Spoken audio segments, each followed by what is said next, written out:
आपके मोबाइल को सॉकेट खराब हुआ है, तो सॉकेट पर है 150 रुपये हो।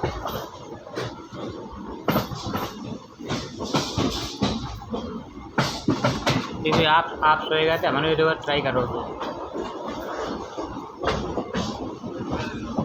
हाँ, क्योंकि तुम्हारी सॉकेट है कोई या तो वहाँ कोई मिट्टी चली गई है अंदर, मिट्टी चली गई तो न होता है।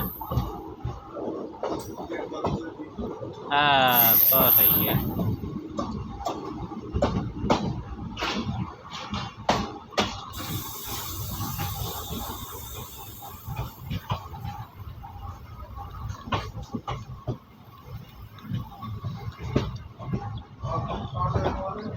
कासन से आगे फिर वहाँ जाएंगे गंज द्वारा,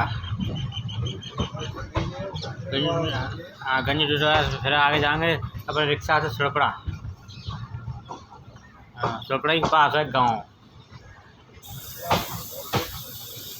और रिक्शा कौन जाएंगे, चार्ज कर लो तो जाएगी वहीं है, आगे चार्ज कर लो फुल, कोई दिक्कत ना उठाना पड़े।